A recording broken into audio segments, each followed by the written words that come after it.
데살로니가전서 3장 1절로 13절 말씀까지 저와 여러분들이 한 절씩 교독하도록 하겠습니다. 제가 먼저 1절 읽겠습니다.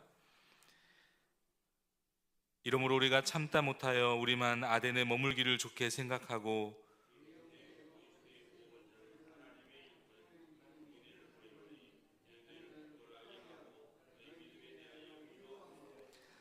아무도 이 여러 환난 중에 흔들리지 않게 하려 함이라.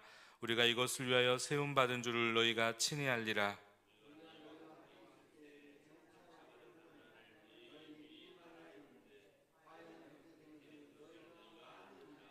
이러므로 나도 참다 못하여 너희 믿음을 알기 위하여 그를 보내었노니 이는 혹 시험하는 자가 너희를 시험하여 우리 수고를 헛되게 할까 함이니.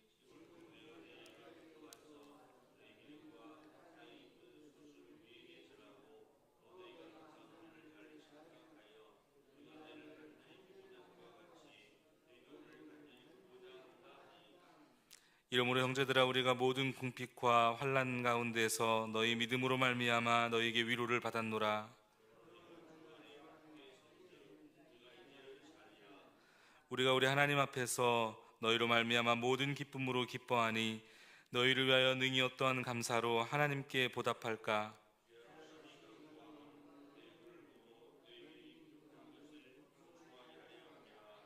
하나님 우리 아버지와 우리 주 예수는 우리 길을 너희에게로 갈 수 있게 하시오며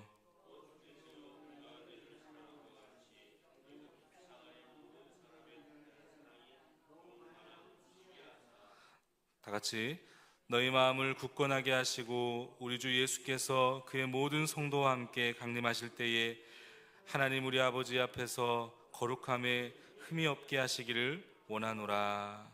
아멘. 오늘 본문 3장 9절 이하의 말씀을 중심으로 왜 기도해야 하는가 라는 제목 가지고 하나님 말씀 잠시 나누겠습니다. 오늘 본문 9절에 보니까 사도 바울이 이렇게 고백을 하죠. 우리가 우리 하나님 앞에서 너희로 말미암아 모든 기쁨으로 기뻐하니 너희를 위하여 능히 어떠한 감사로 하나님께 보답할까. 지금 사도 바울에게는 큰 기쁨이 있습니다. 데살로니가 성도들로 말미암아 기뻐했다. 여러분, 우리 안에 이 기쁨이 가득 넘치면 반드시 그 기쁨은 언어로 표현이 되게 되는데 우리의 입술을 통제하죠. 언어를 통제하죠. 그게 바로 감사입니다. 기쁨이 하나님께로의 감사로 이어지고 있습니다. 우리 하나님 앞에서 너희로 말미암아 모든 기쁨으로 기뻐하니, 그 다음에 어떻게 고백합니까? 너희를 위하여 능히 어떠한 감사로 하나님께 보답할까. 기쁨이 우리 안에 가득 차면 반드시 우리의 언어를 통제하게 되는데 그 언어의 통제는 하나님을 향한 감사로 이어지게 되어 있다는 것을 우리는 이 말씀을 통해 깨달아 알게 되죠. 그런데 제가 주목하고 있는 것은 그 감사가 무엇으로 연결되고 있는가. 오늘 본문 9절에 보니까 그 감사가 무엇으로 연결되고 있습니까? 오늘 본문 10절 말씀 같이 한번 읽겠습니다. 시작. 주야로 심히 간구함은 너희 얼굴을 보고 너희 믿음이 부족한 것을 보충하게 하려 함이라. 아멘. 주야로 심히 간구함은, 그러니까 지금 사도 바울은 안에 넘치는 기쁨이 감사로 표현되어질 뿐만 아니라 그 감사가 기도로 연결되어 가고 있다는 사실입니다. 여러분, 기쁨에 사로잡혀 있습니까? 그러면 반드시 감사가 나타납니다. 그리고 그 최고의 축복의 언어 감사는 무엇으로 나타납니까? 바로 기도라는 사실이죠. 오늘 사도 바울에게는 이 큰 기쁨이 있었습니다. 그리고 말할 수 없는 감사가 있었고 그 감사는 사도 바울로 하여금 바로 하나님을 향하여 기도하게 했다는 것입니다. 그런데 오늘 본문 10절에 보면 우리가 왜 기도가 필요한가? 하나님은 우리의 필요한 것, 우리의 모든 것을 다 알고 계시는 전지전능하신 분 아니십니까? 그분은 모든 세상을 창조하시고 주관하시는 전지전능하신 분이십니다. 그럼에도 불구하고 왜 우리가 입술을 열어 그 주님께 기도해야 되는가? 오늘 본문 10절에 보니까 기도해야 되는 이유를 무엇이라고 말씀하고 있습니까? 너의 믿음이 부족한 것을 보충하게 하려 함이라. 너희의 믿음이 부족한 것, 그러니까 부족한 믿음을 온전하게 하기 위하여 하나님은 이 기도의 원리를 우리 가운데 주셨던 겁니다. 오늘 본문의 이 온전케 함이라, 이 보충하게 함이라 라는 이 말씀을 이 개역 한글의 성경에 보니까 온전케 한다라는 표현을 했습니다. 온전케 함이라. 이 보충하게 한다라는 이 말 뜻은요, 원어 성경을 보니까 카타르티조, 이 말은 뭐냐면 어떤 훼손된 부분을 수선하거나 남은 부분을 하나하나 채움으로써 온전하게 한다, 이런 뜻이 있습니다. 이 원래 이 단어는 그물을 수리할 때 쓰였던 단어라고 해요. 그물을 수리할 때. 그러니까 여러분, 고기잡이를 나가는 그 어부들을, 저는 그런 어촌에 살진 않았지만 가끔 TV나 이런 데 보면 그 어부들이 고기를 잡으러 나갈 때 가장 먼저 하는 게 있습니다. 그냥 무작정 그물을 쥐고 바다를 나가는 것이 아니라 먼저 이 그물이 바르게 잘 되어 있는지를 점검하죠. 어디 구멍이 새어 있는 건 아닌지, 어디가 꼬여 있는 건 아닌지 반드시 그물을 수리합니다. 그리고는 이 어부들은 그 배를 가지고 바다를 나가죠. 수리하지 않고 그 그물을 바다에 던지는 어부는 없습니다. 그러니까 여러분, 이것은 무엇을 의미합니까? 마치 신앙생활도 이것과 좀 비슷하다는 겁니다.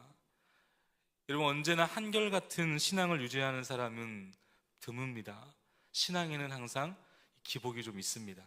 마치 그물에 구멍이 나듯이 신앙에 구멍이 뚫릴 때가 있습니다. 그런데 우리의 신앙이 구멍이 뚫릴 때 마치 이 어부가 그물을 수리하듯이, 수선하듯이 반드시 수리를 해야 하는데, 그런데 그 수리를 어떻게 할 수 있다고 말씀하는 겁니까? 바로 기도를 통하여 그게 수리가 된다는 겁니다. 하나님께서 오늘 우리 가운데 기도를 주신 중요한 원리 중에 첫 번째는요, 기도를 통하여 우리의 믿음이 온전하게 세워지기 때문에 그렇습니다. 누가복음 22장에 보면 베드로의 믿음이 떨어지지 않기를 위하여 우리 주님께서 어떻게 하십니까? 기도하시죠. 누가복음 22장 32절에 보니까 그러나 내가 너를 위하여 내 믿음이 떨어지지 않기를 기도하였노니. 믿음이 온전하기 위하여 필수적인 것이 있다면 여러분, 기도입니다. 특별히 십자가형을 앞에 두고 우리 주님도 역시 기도하셨죠. 사람을 만나 다니면서 그 사람들에게 위로받은 것이 아니라 우리 주님은 먼저 하나님 앞에 나아가 기도하셨습니다. 왜냐하면 기도는 믿음을 온전케 하기 때문에 그렇습니다. 우리 주님은 알고 계셨어요. 이 고난을 견디고 이길 수 있는 힘이 있다면 바로 그것은 기도구나.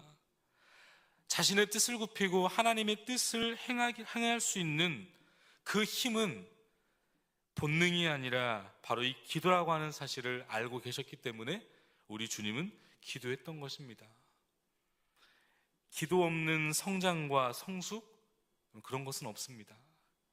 기도 없는 고난과 환난에서의 승리, 그런 것은 없습니다. 기도하지 않으면 믿음이 성장하지 못할 뿐만 아니라 시험에 들어서 넘어질 수밖에 없는 것이죠. 그런가 하면 왜 우리는 기도해야 하는가? 오늘 본문 3장 12절 말씀, 우리 12절 말씀을 같이 한번 읽어보겠습니다. 12절 시작. 또 주께서 우리가 너희를 사랑함과 같이 너희도 피차간과 모든 사람에 대한 사랑이 더욱 많아 넘치게 하사. 아멘. 왜 우리가 기도해야 되는가? 두 번째 이유는 사랑이 더욱 많아지기 위해서 기도해야 합니다.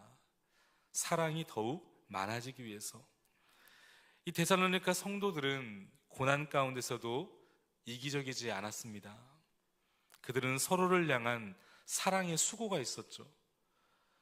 그러나 그럼에도 불구하고 사도 바울은 이들의 사랑이 더욱 많아 넘치게 해달라고 기도하고 있습니다.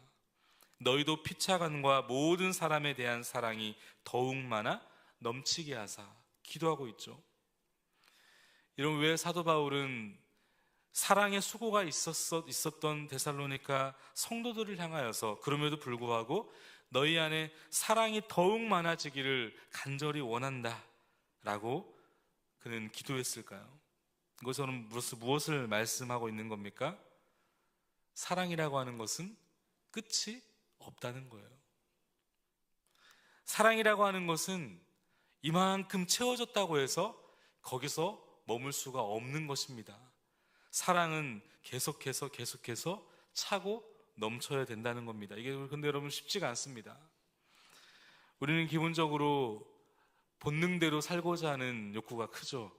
그걸 한마디로 말하면 자기 중심적 생각과 감정과 결정이라고 합니다. 우리는 기본적으로 신앙이 떨어지고 믿음이 떨어지면 가장 먼저 나타나는 특징이 하나가 있다면 자기 중심적인 사고를 한다는 겁니다. 내가 생각하고 내 마음대로 내 감정을 쏟아내고 그리고 내가 보기에 좋은 것으로 결정하고 판단하고 자기 중심적이죠. 그런데 사람과의 관계 속에서도 이 자기 중심성이 자주 드러납니다. 우리 주위에는 여러분 우리의 사랑을 필요로 하는 사람들이 너무나 많죠. 특별히 이렇게 미성숙한 자기 중심적인 어린아이의 신앙을 가지고 있는 분들이 주변에 생각보다 많습니다.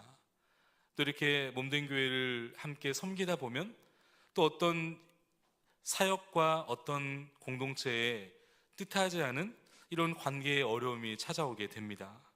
그래서 그런 사람들을 사랑으로 다가간다는 것이 사실 쉽지가 않아요.